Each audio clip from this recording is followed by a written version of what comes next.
How's it going, you guys? So, I just woke up about an hour ago, getting my morning going, morning routine, drinking some amazing tea with heavy cream. Got my rhodiola in this morning. I wanted to kind of share my one of my biggest philosophies, especially over the last couple years, but more than ever this year. And that philosophy is simply hormesis in every aspect of your life. But essentially, everything you do, you want to put your body in uncomfortable situations to get a little bit stronger. But especially when it comes to your physical health, but also your mental health as well. So, all of these antioxidants and plants, the vast majority of them, their mechanism is either recycling your body's endogenous production of antioxidants, such as glutathione, or they actually inflict damage on your body, and your body grows stronger to try to deal with that damage that that plant toxin is causing, or that plant nutrient. And so the nutrients in tea, the polyphenols, they actually damage your body. And your body develops a stronger glutathione defense against them to try to combat the polyphenols, and it grows stronger. You get a stronger immune response because of it. Same thing goes for curcumin and all those other, heavily praised phytonutrients. So the same thing goes for the cold weather. I don't use a heater in the winter. I just don't. Number one, it obviously costs more money for my electricity. But the other thing is, well, I sleep better in the cold. Most people do. Temperature is one of the main causes of insomnia, by the way. People don't know that. But the other thing is that like when winter strikes, I don't feel the same kind of sensitivity that everyone else does. Like everyone else, they put on their winter clothes and stuff like that. I don't, because my body got used to it. Because I put my body through exposure to the cold as often as possible. And I don't use a heater when my own house gets cold. So I'm living in a lesser coldness than outside, because the room starts to cool down to the same temperature as the weather is outside. And so I'm being exposed to the outside weather before I even go out. And since it's all day, all night, the whole time I'm in my house, my body adapts to it. What does most people do? Most people, they put on coats, they put on sweaters, and their body stays weak. They don't get that, they don't adapt to it like we have for thousands of years. We had to survive without heaters and air conditioning. Now, let me see if I can show you guys the temperature right now. It's really nothing substantial, but most people, so it's like pretty cold outside. I think it might be 50 degrees outside, I don't know. But if you notice, it's 66 degrees in my house, and I have the air conditioner set to 77, which means the air conditioner won't kick on until it gets to 77. And so I'm not wearing much clothes because I don't need to, and I'm strengthening my body. A lot of people, they avoid cold showers. They take a super hot shower first thing in the morning. They make everything way too comfortable for their bodies, and so their bodies are weak and can't deal with these stressors outside.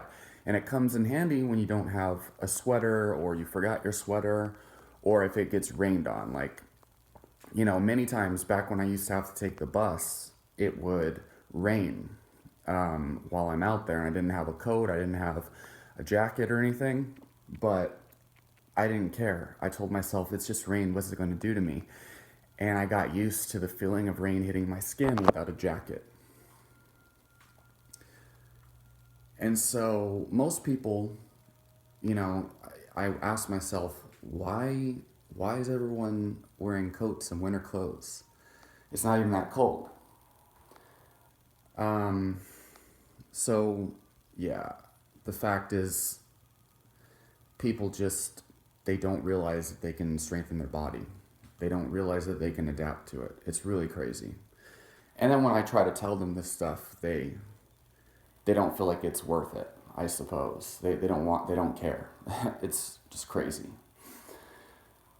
And this will strengthen your character too when you realize that the body can adapt to these types of things, and you see everyone else who's so weak and they're so affected by this, and you realize that you have a advantage that no one else is using.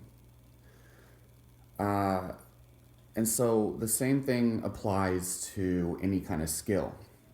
When you first start martial arts, for example, I've been doing striking for over 8 years now, and I'm really good at striking. And so any striking class or sparring that I do, I'm good at, and I feel confident, and I have no resistance to it at all. Like, I feel comfortable. When I do grappling, though, I've only been doing grappling for a little while now, like jiu-jitsu grappling, not stand-up grappling. I I feel very uncomfortable doing jujitsu, and the main reason is because it's just frustrating because I'm trying to do the moves, and it's stressful because I'm trying to do the moves and trying to learn right now, and I just need to practice. And well, it's kind of frustrating because my instructor talks way too much, and when we're supposed to be doing drilling, he'll stop everyone from doing drilling and just give us a lecture about all the moves and the philosophy of the moves, and it's just so distracting. It's so hard for me to focus because I just need to practice the movements. I need to see them done and then do them myself. I don't need to hear you talk about all the different applications and all this other stuff. You're just causing mental fog. But the point is, it's stressful, and after a couple months go by, you get used to it, and it's not as stressful. You know, you get used to the habit of going to jujitsu class. You get used to the stress of your instructor talking and talking and talking. You get used to the stress of some of the other white belts. They are using too much strength and not enough technique. And I mean, I'm stronger than all of them, but they're gassing themselves out, losing their breath because they're trying too hard instead of using technique like the higher belts do. Blue belts, purple belts, they're so relaxed when they're grappling. And it's stressful to grapple with these people. They probably just haven't done other martial arts, so they don't realize you're not going to learn as fast if you're trying too hard. And if I'm not as good as you, why are you trying so hard? You should not need to try so hard to submit someone who's not as good as you. But I've been doing martial arts probably 4 times longer than them.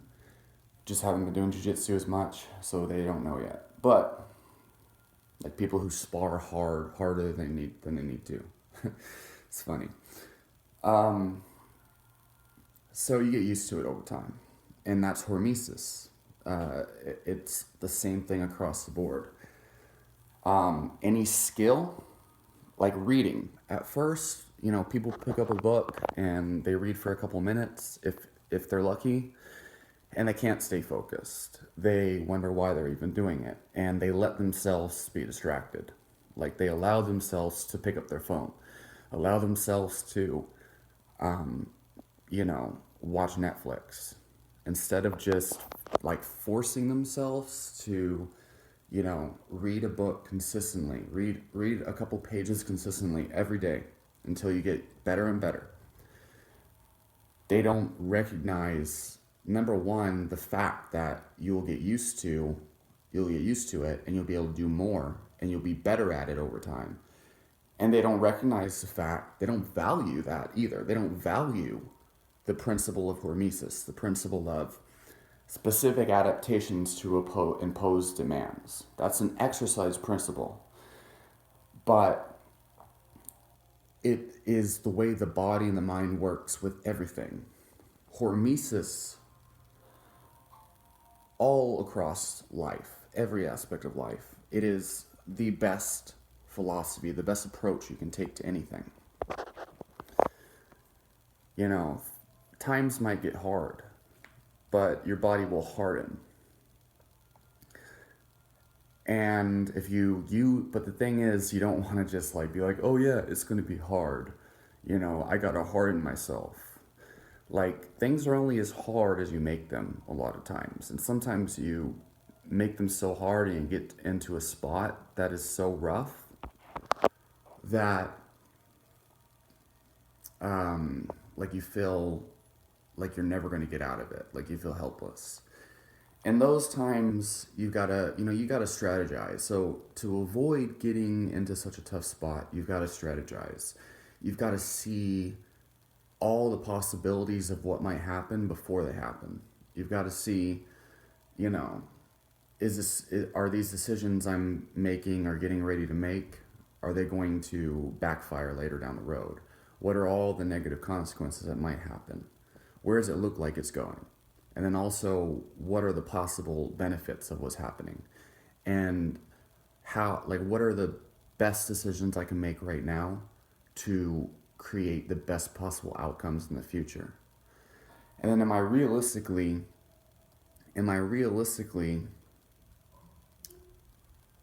going to take action on the best possible outcomes? Like, am I willing to live out this strategy? And if not, what are the consequences? Because you don't want to just be like, oh, I got to toughen up. Times are super hard right now. Like, they don't have to be if you think about it in a productive fashion. If you develop the best strategy. And in that case, you won't have to harden as much. And I don't think that you should go balls to the wall, because the whole thing about hormesis is you stress the system a little bit, and it like two like one step backward and then two steps forward. You take one hit to the face and you deal two more hits to the face. So you want to damage the system just a little bit so that it could get 2 times stronger. And then you again, just a little bit stress the system 2 times stronger. Because the more you stress the system, the harder it'll be to recover. And some people, no matter what it is, whether it's with weightlifting, they just train balls to the wall, 2 hours of just like killing themselves every single day, and they wonder why they have joint pain. Or somebody, they just like, I don't know, they quit their job, they move out of their mom's house, and they decide to be an entrepreneur, and then they're like homeless. And it's way harder than it needed to be. You should have just stayed with your mom, and stayed in your job, and you know in your spare time, develop that side business on the side, and grow it while you still have a stable household. Burning the bridges is cool and all, but I just don't think that makes too much sense. I don't think it's necessary. So, and you can apply that to everything. You know, make it easy, but go out of your comfort zone at the same time. You want it to be just hard enough to where your body can recover and become better. And that means everything. Like, most people aren't going to be able to just jump into a cold pool out when it's like 50 degrees or less. And by the way, that's 50 degrees is probably not very cold for a lot of people watching this. I agree with you. But that's because you're adapted to it because of where you're living. Okay. People here in Texas are used to it being super hot and humid. And then they wear coats during the wintertime so they don't get the same hermetic effect that I do. But when it's 50 degrees outside, I can jump in a cold pool, and it hurts bad for like the first minute. Then my body thermoregulates and I can tolerate it. But most people, especially here down in Texas, are not going to be able to just jump into a cold pool when it's super cold outside. They're just not. And so for those people, they need to start slow. They need to start with maybe cold showers every day for 30 seconds for the first 4 days, and then 1 minute for the next 4 days, and then 2 minutes, and then maybe take a cold bath, like a super cold bath, then maybe an ice bath, then maybe transition over time, small steps, 1 step back, 1 step back, 2 steps forward. That's the way you want to do it. someone who's reading a book, like they can't just like read an entire book in like 1 week like I can, or sit down for 4 hours at a time and read why we get fat by Harry Tobbs, which I don't know. I don't know if that was really worth the read, but um, a lot of his points didn't make sense. But I sat down and Barnes and Noble, Starbucks, and just read that entire book in 4 hours.